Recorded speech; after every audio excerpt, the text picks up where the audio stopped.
First thing first, Larry. Last night was the grand fiasco for the Republican National Convention. And Larry, may I say that this shit looked like a hoedown in Georgia. This did not look like the normal This looked like a redneck convention if I ever seen one. And the first person I have got to talk about that took his ass up there, racist, been proven in court, stomping for Trump as if the office of presidency is a reality TV show, was this guy right here, who I will no longer call Hulk Hogan. From now on, his ass is Terry. Take a look. When they took a shot at my hero, and they tried to kill the next president of the United States, enough was enough. And I said, let Trumpomania run wild, brother. Let Trumpomania rule again. Let Trumpomania make America great again.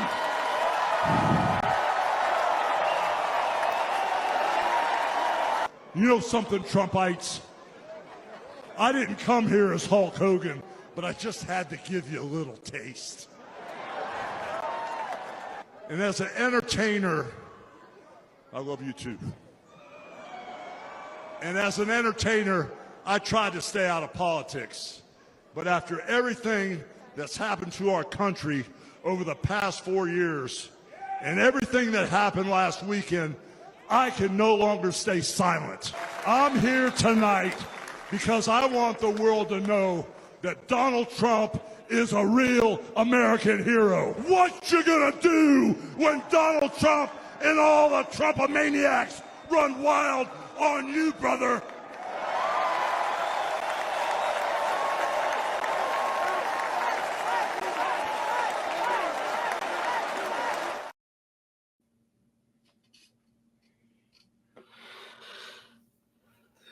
Lord have mercy. Lord have mercy. Trump blew a kiss at him. Now, this is supposed to be the party of strong, virile men and all of that shit. Trump blew a kiss at him, okay?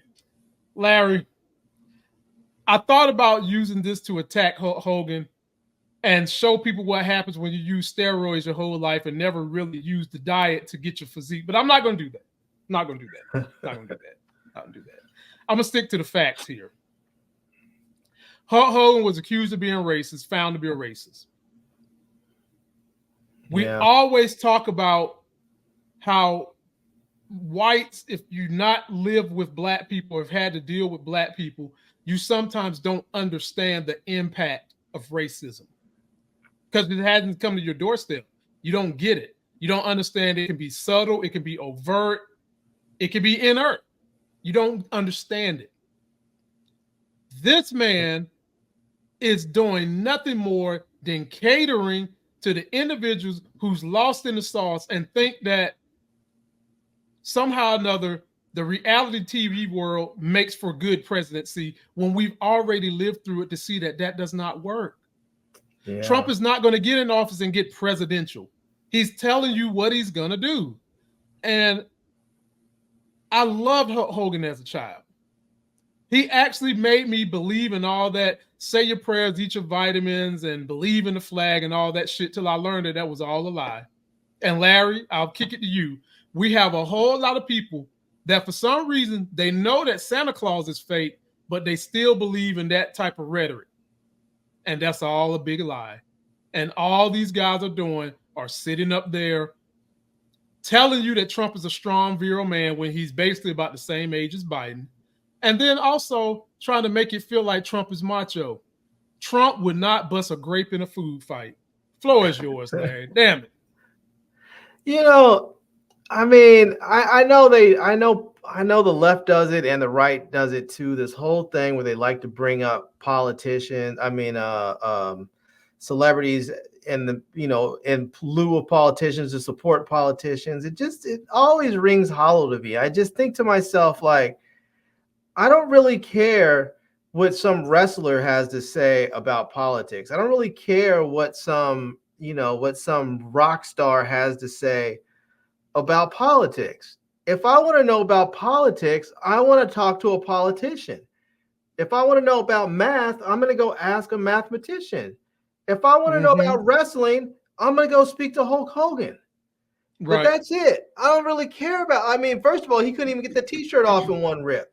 He had to go back for a second try. I'm like, Larry, that's what happens when you ain't on them steroids no more. And then, I mean, Larry, are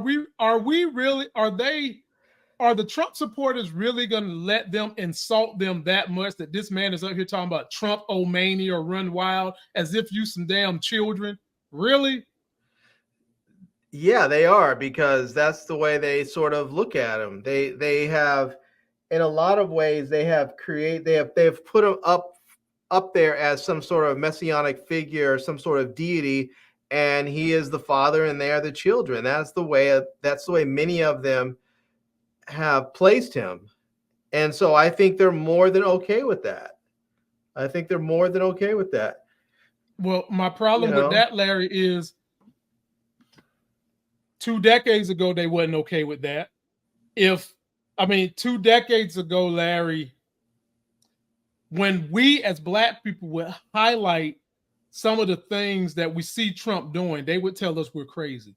Hell, when we would say racism sometimes, Larry, they would say, oh, no, how do you know it's racism? How don't you know he was just being an a-hole? Or how don't you know you're not qualified enough?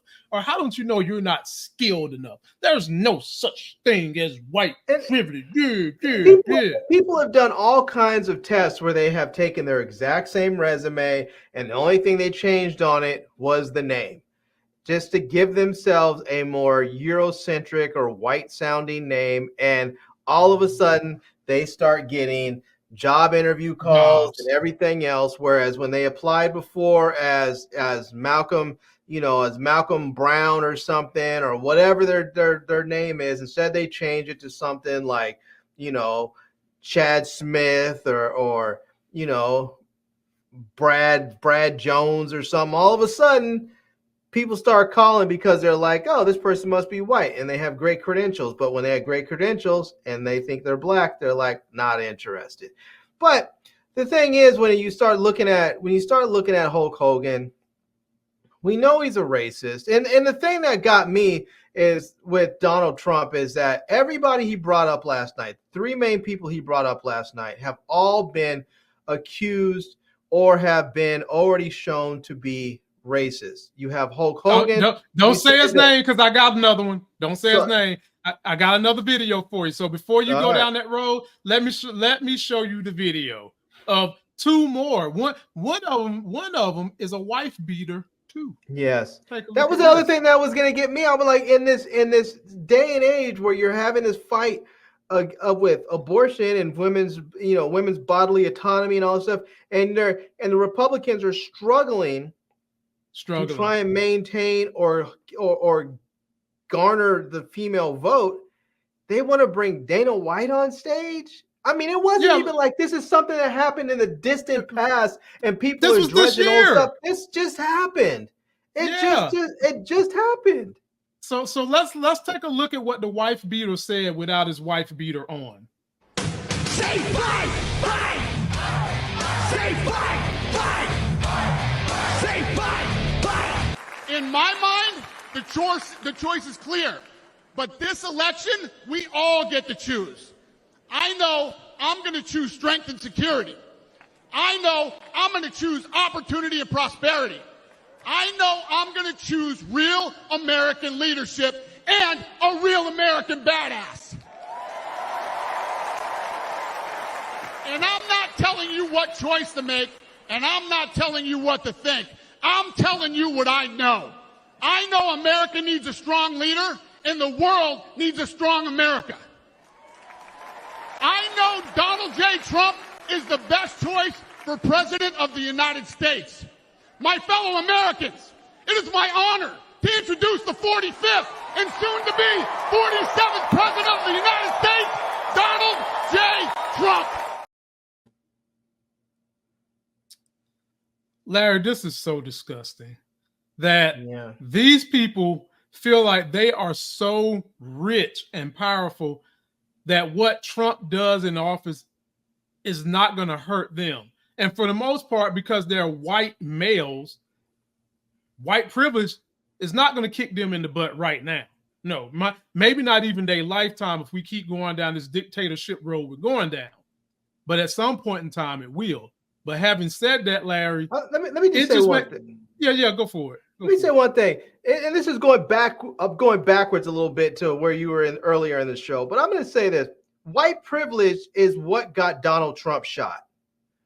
That is what happened, because I can tell you without a doubt, if that man had been seen walking around and in the back areas of the area, you know, for the rally, the Secret Service had spotted him and they said he was suspicious, but they lost track of him. If that guy had been Hispanic or if that guy had been black, Donald Trump would not have gotten shot, because they would have stopped him. They would have detained him. They would have had eyes on him. And the second he would have put foot one on that ladder to climb on that roof and they saw he had a weapon, he would have been detained or shot. He would have never even have gotten into place. But the fact that he was a white guy, the fact that he was white at a Trump rally allowed him to move freely and get into position and take his shots. Now, by the time people realized that something was happening, people started screaming, it was too late. The guy was set up and was popping off.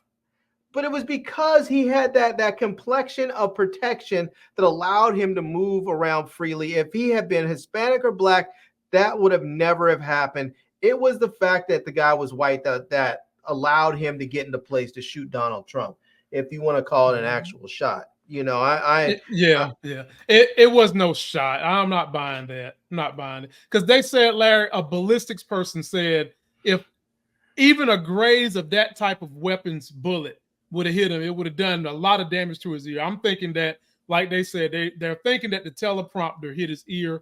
And I'm sorry, Trump has raised the society to the point where you should challenge everything, but everything can be made into a conspiracy theory. And he is the entertainment president. Who's to say that his punk ass wouldn't go through the links all of a sudden to drudge up this thing to make it look like he's strong and virile? I know this, Larry. If somebody shoot at me and they get my ear, I'm not going to tell the Secret Service to wait, let me get my shoes. And I'm not going to get up and do this shit right here. I'm going to get my ass up out of there and get into a controlled environment, then do this. It was just a whole lot of stuff that make it seem like, Larry, that was rigged.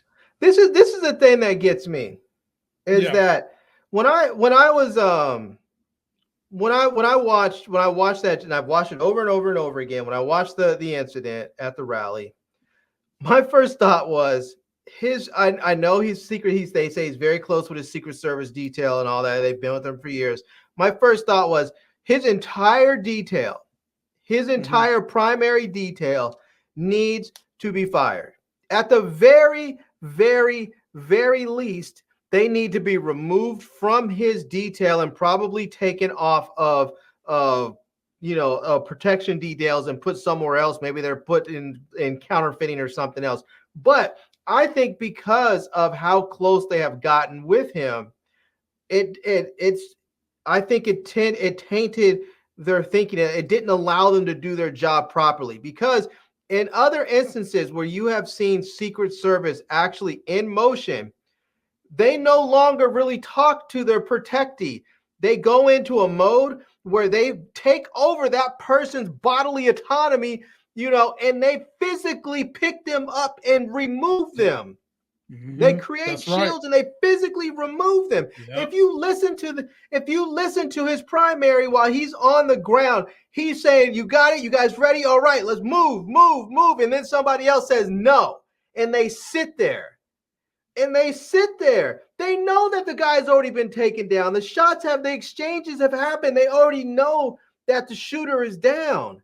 They could have moved him. And then when they get him over to the SUV, instead of shoving him in the SUV and getting him in there, he's standing up on the foot railing of it, and he's still waving his fist. I'm like, why is Secret Service allowing this to happen? Because it's staged. It's staged. If there was a second shooter, or the guy had not been taken down yet, and Donald Trump had got killed in one of those moments, at that point, at that point, people would have been screaming bloody murder. They already are, but his detail, if it was up, if I am the, I mean, don't get me wrong. If I'm the head of the Secret Service, I have some answers, some questions I need to answer. But I can tell you right now, his entire detail is removed immediately. They are no longer in the personal protection business. They may not be fired. They may be working counterfeit jobs or something else, but they are no longer protecting anybody. Larry said personal protection is done for them. It's like, you're not I mean, Larry, can they protect the turtle from its shell? No. No, they can go there and work on a desk and they can do some sort of other investigations. The Secret Service does all kinds of stuff besides protective details. Yeah. And they would not be on protective details again. It would if they did, it would be a while. They would have to go through some retraining and improve themselves.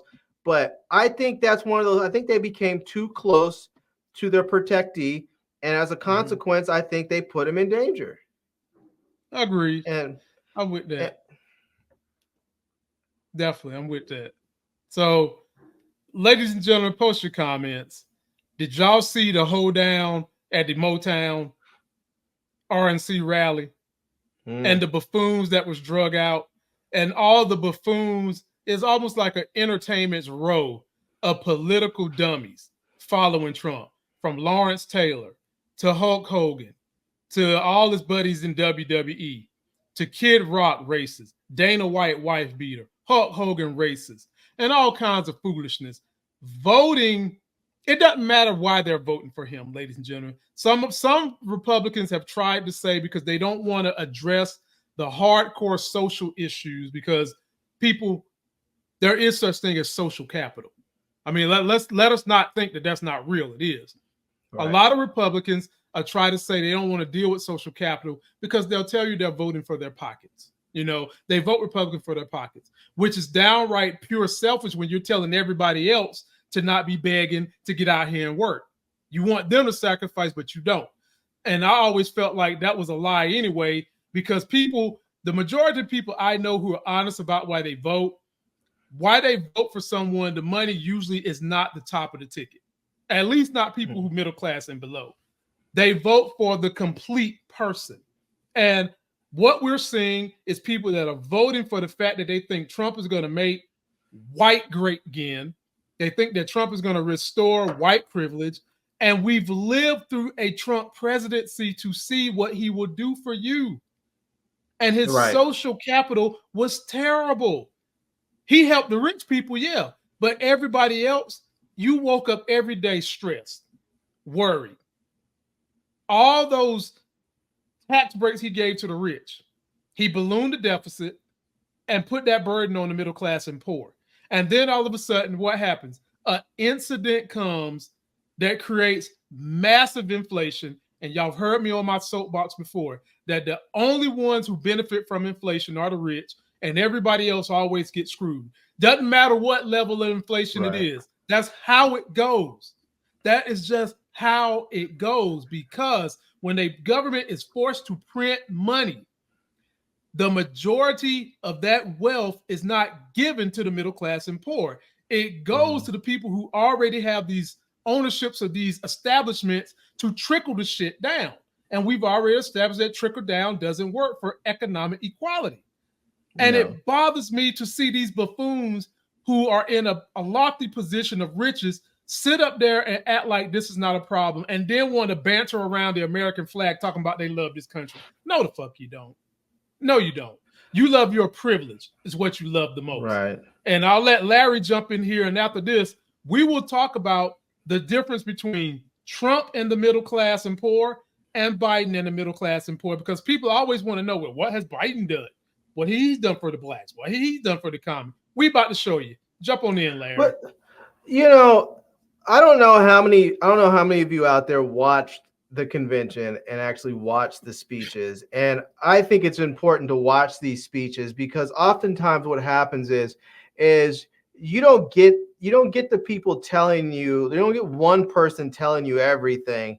you get each person giving you a little bit of a nugget here and there, telling you what's really happening with the Republican Party and their agenda and what they really think. Forget all the political niceties. The stuff that you're like, if you listen to like Laura Trump, she came out there, she was talking about birth rates and stuff. That's one of those things why they want to get rid of abortion, because they know white women out there are not having babies like they used to. First of all, Americans in general are not having babies like we used to. The only reason why our population is steady is because of immigration. Because if we did not have immigrants, our birth rate would be in decline in this country. Part of it is largely due to economics. People feel like they can't afford to have kids, and so what happens is they delay having kids until they're a little bit older and they can afford to they feel better, like they can afford to have kids. Well, guess what happens when you're having kids when you're 35 and 40 years old? Well, now you're having what are called geriatric pregnancies. And now you're putting the life of the mother at risk, because now all of a sudden you start having women that are giving birth that are having, maternal diabetes and all kinds of preeclampsia stuff that goes on with women. And then you start having, all these issues with kids. People wonder, why is there such a skyrocketing rate of autism? It must be something in the food. How about because in the past, people were having babies between like 18 and 25, and now people are having babies between like 32 and 42.